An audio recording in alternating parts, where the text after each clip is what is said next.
This is the final call. Do you know how we make a star in the sky? Hey Google, who is the star of the show? According to Google Books, we are not in space, so you have to be the star right here, right now. So let's say that you have been living your life, ticking boxes, you have been smiling in the photos, you have been surviving, but no one notices that there is actually something missing.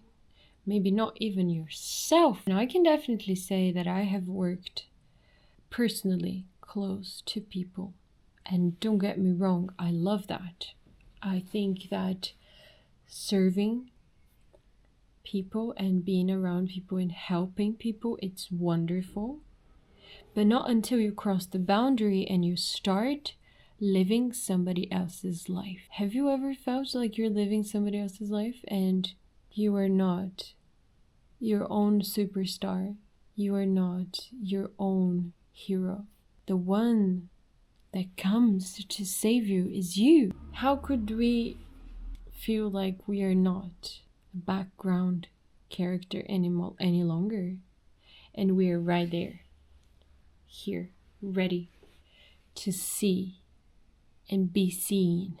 So today I want to talk about reclaiming your place in the world, because yes, we are a little tiny sand grain, but we have this. We have a print that is unique. And how you become the star of your own life. A way that says, I am here to live life from the center again. And I'm ready to start walking in a line, in a fine line, in a colorful line, in a pink line, in a blue line. Whatever the line is, here you see.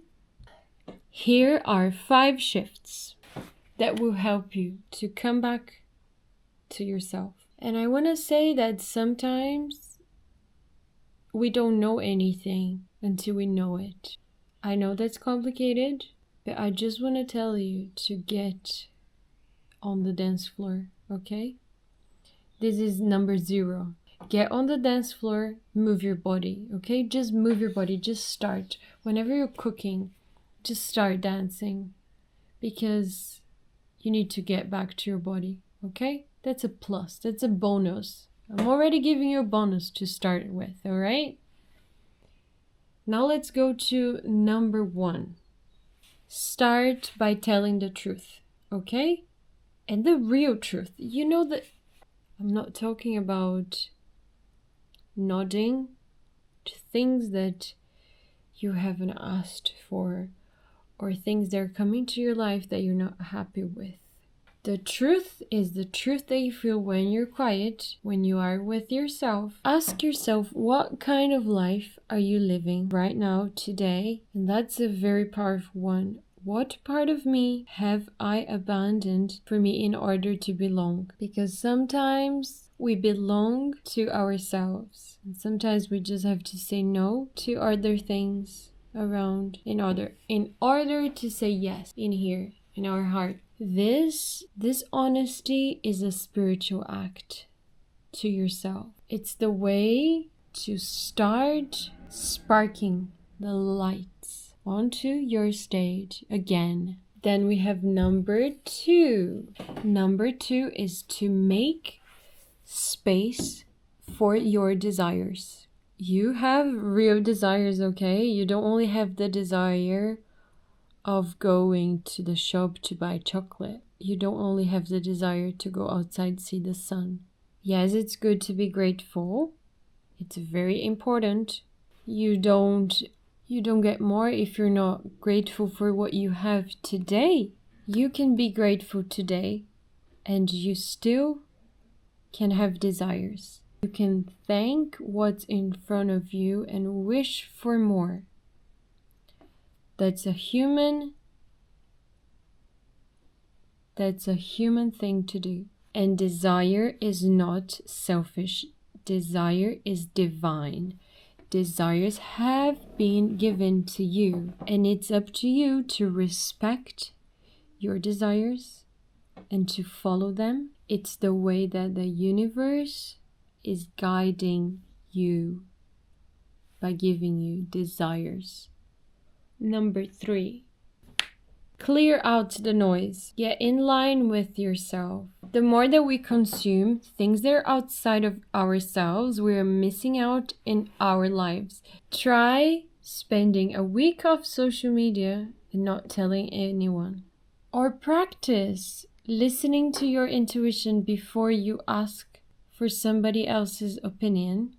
Create a space for clarity, for stillness, for silence, for peace. Because a secret, your clarity lives there. Number 4, follow the energy, not the expectation.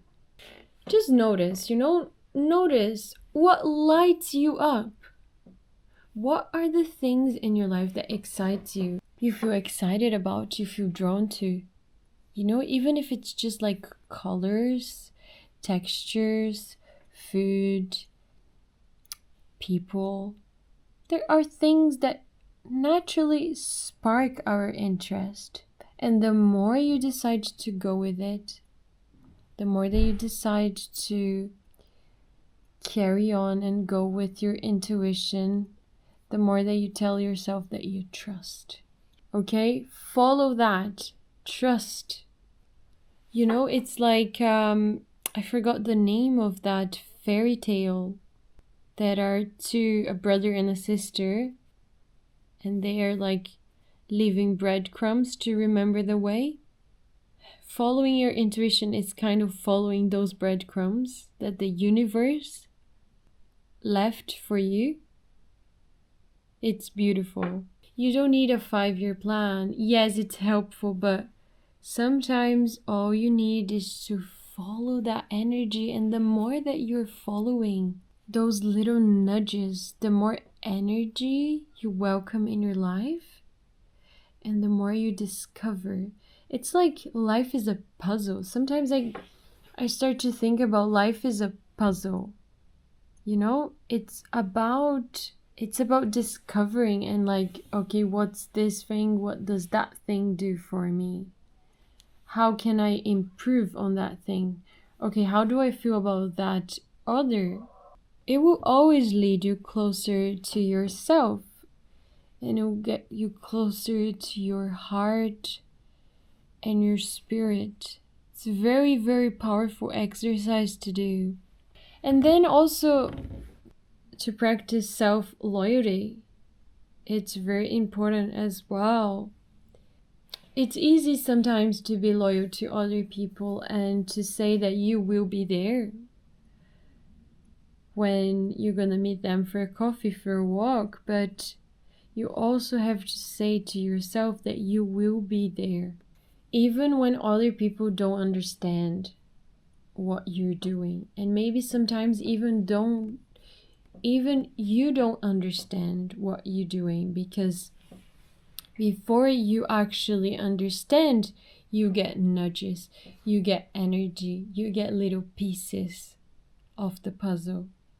So keep those things private. Be loyal to your art, be loyal to your healing, be loyal to your path, whatever the path is that you're following. It's easier to betray yourself than it is to disappoint other people. So do that for yourself. Your life is too sacred for that.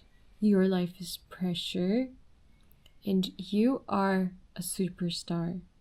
You are shining so, so bright. And maybe sometimes all that you need to do is to do a little polish. Start by choosing you over and over again. Becoming your star, the star of your life, is not about being loud. It's not about being shiny for other people, but it's about being shiny for yourself. It's about being true to yourself, waking up and knowing that this is you. And those are yours and nobody else's. Take the lead. It's your call. And shine. Shine, shine bright. But not for the applause. But because finally you remembered that you were always meant to. You're always meant to shine. You're always meant to be this superstar, this superman, this superwoman, this superhuman, this super soul. It's your time now. And I read before going to bed. So I'm going to close this video with one of my favorite affirmations. That is the affirmation number 11 from The Artist's Way. There is a divine plan of goodness for me.